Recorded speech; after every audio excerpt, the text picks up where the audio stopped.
Most people think intelligence is loud. They imagine fast talkers, clever jokes, constant opinions, but real intelligence, the kind that endures pressure, chaos and time, is quiet, disciplined, and often misunderstood. Those who possess it rarely feel understood by their environment.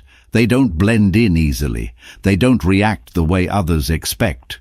And throughout history, the sharpest minds shared strange habits that the world often mistook for weakness, coldness, or detachment. But these habits are not flaws. They are signs of inner power. Let us walk through them together.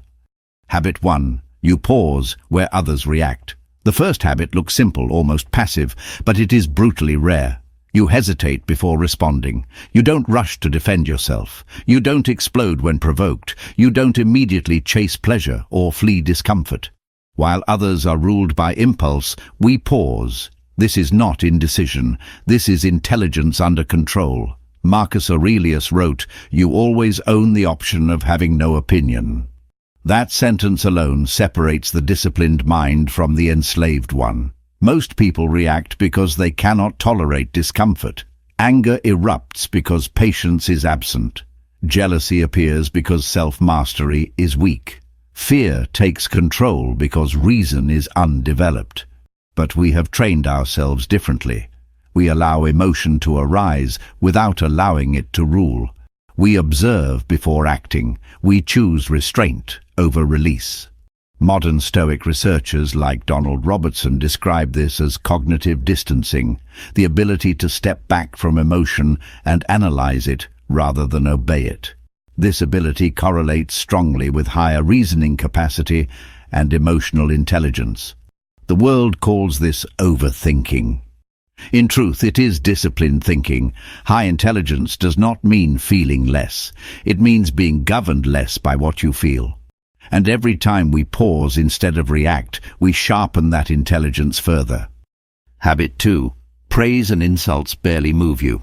This habit is often misunderstood and often feared. You don't rise when praised. You don't collapse when criticized. Compliments don't intoxicate you. Insults don't provoke you. To the world, this looks strange. To us, it is discipline. Most people are emotionally tethered to external judgment. Their mood rises and falls based on how they are perceived. Praise becomes a drug. Criticism becomes a wound. And so they live in quiet slavery, constantly adjusting their behavior to earn approval and avoid disapproval. But we have broken that chain. Marcus Aurelius wrote, "I do what is mine to do. The rest does not disturb me." This single sentence reveals a level of intelligence that goes far beyond quick thinking. It reveals inner sovereignty. High intelligence recognizes a dangerous truth. Praise and blame are equally unreliable. Praise often says more about the speaker's expectations than your actions. Insults often reveal the critic's frustration, insecurity, or ignorance. And once we understand this, emotional reactions lose their grip. Modern Stoic scholars like Massimo Pigliucci point out that emotional neutrality toward external judgment requires advanced cognitive control, the ability to separate self-worth from social feedback. This trait consistently appears in individuals with high intellectual and emotional intelligence. We do not numb ourselves, we understand ourselves. That is the difference. When praise arrives, we acknowledge it, but we do not build our identity on it. When criticism strikes, we examine it, but we do not bleed for it. This habit protects us from arrogance and despair at the same time. Those who crave praise become reckless. Those who fear criticism become obedient. But we belong to neither camp. Epictetus warned, "If you want to improve, be content to be thought foolish and stupid." This is not weakness, this is freedom. High intelligence accepts temporary misunderstanding in exchange for long-term integrity. And here lies the deeper reason this habit feels weird to others. It makes manipulation nearly impossible. When you cannot be flattered into arrogance or shamed into submission, you become dangerous in the quietest way. The world loses leverage over you. This habit also sharpens emotional control. Anger loses fuel when insults no longer penetrate. Envy fades when praise no longer defines worth. Anxiety dissolves when opinion no longer dictates direction. We act from principle, not applause, from reason, not reaction. And this takes immense mental strength, because the hardest voice to ignore is not the crowd's, it is the ego's hunger for validation. Every time we resist that hunger, we strengthen ourselves. This is why those with this habit appear calm under pressure, steady in chaos, and unshaken by drama. Their intelligence is not just in thought, it is embedded in their character. So if praise feels fleeting, if criticism feels distant, if your sense of worth comes from alignment with your values rather than external applause, then understand this: you are not emotionally cold, you are emotionally disciplined. And in a world addicted to validation, emotional discipline is one of the clearest signs of a high, well-trained mind. Habit 3. You think in years, while others think in moments. This habit makes you feel out of place in modern life. While others chase what feels good now, we calculate what will matter later. While the world seeks instant relief, we endure temporary discomfort without complaint. While most minds are trapped in the present moment, ours quietly stretches forward in time. This is not pessimism. This is intelligence disciplined by foresight. Most people are governed by immediacy. They act on emotion, hunger, anger, excitement. They trade long-term stability for short-term comfort without even noticing the exchange. And then they wonder why their lives feel chaotic, fragile, and constantly exhausting. But we see the trade before it happens. Marcus Aurelius warned, "What is not good for the beehive cannot be good for the bee." He understood that a rational mind considers consequences, not just outcomes for today, but for tomorrow and the day after that. High intelligence naturally extends its vision beyond the present. It asks, what will this habit do to me over time?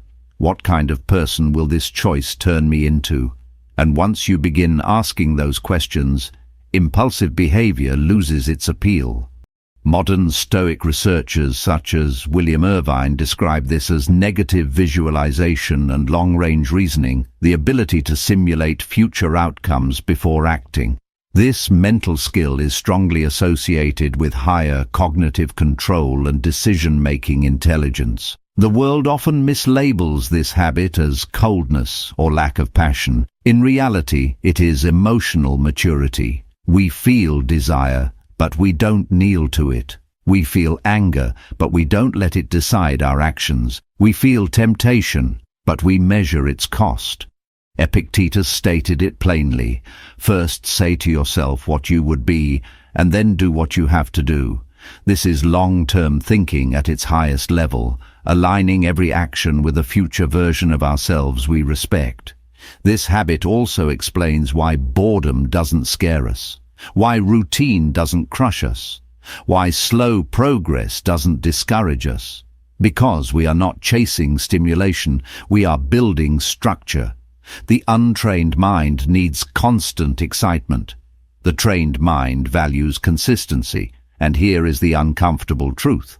Delayed gratification feels painful to those who lack discipline, but to us, it feels powerful.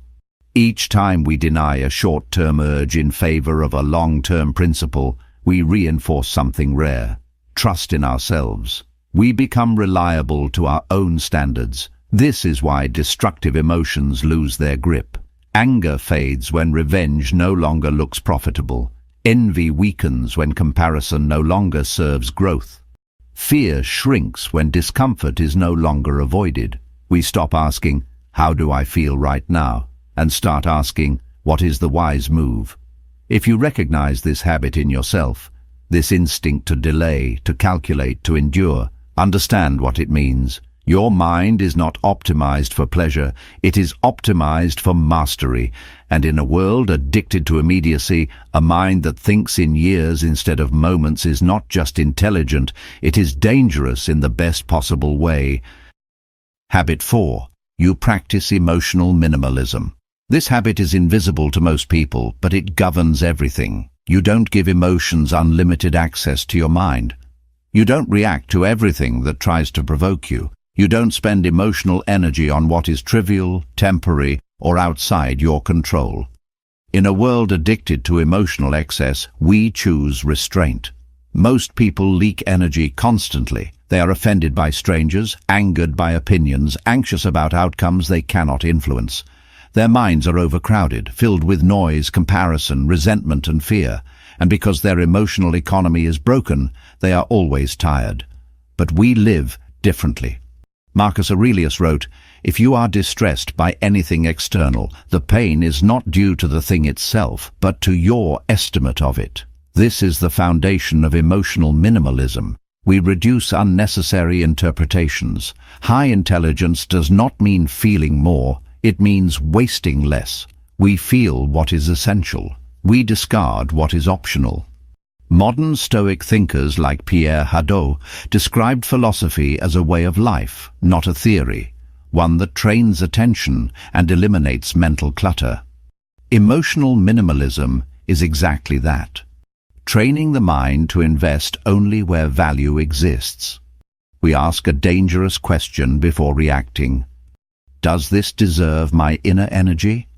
Most of the time the answer is no. This habit often looks strange from the outside. People expect visible reactions: outrage, excitement, panic, enthusiasm. When they don't get it, they feel unsettled. Calm exposes their emotional dependency, but calm is not indifference, it is selectivity. Epictetus warned, "If you want to make progress, be content to appear foolish in externals." Emotional minimalism accepts misunderstanding as the cost of clarity.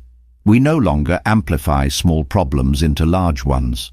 We no longer dramatize inconvenience into injustice. We no longer allow other people's chaos to rent space in our minds, and this is where destructive emotions begin to starve. Anger needs constant stimulation. Envy needs comparison. Anxiety needs imagined futures. When we stop feeding them, they weaken. This habit also sharpens judgment. When emotions are few and chosen, reason becomes louder. Decisions become cleaner. Regret becomes rarer. We are no longer emotionally exhausted before life even begins. The world believes intensity equals depth. We know precision does. A mind that reacts to everything understands nothing. A mind that filters understands reality. This is why we can endure more, why pressure does not break us, why silence does not frighten us. Our emotional energy is conserved, focused, weaponized.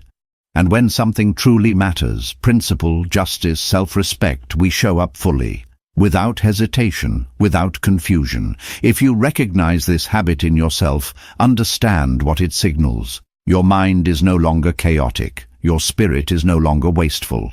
Your intelligence is no longer scattered. You are not emotionally numb. You are emotionally disciplined. And in a world drowning in overreaction, emotional minimalism is not just a habit. It is a quiet form of superiority. If you pause where others react, if you find strength in solitude, then you are not strange. You are disciplined. And in a world ruled by impulse, discipline is intelligence in its highest form. Let us continue to master ourselves. Let us remain unshaken by emotion, uncorrupted by noise, and undefeated by chaos. Because true intelligence is not how fast you think, it is how deeply you control yourself. And that is rare. If you want to continue walking this path with us, learning to think clearly, act deliberately, and remain unshaken, subscribe to the channel. We don't chase comfort here, we build strength. Get exclusive content and deeper insights. Join our membership today. Link in the description. If this resonated with you, subscribe to the Stoic Verse for more wisdom to guide your journey.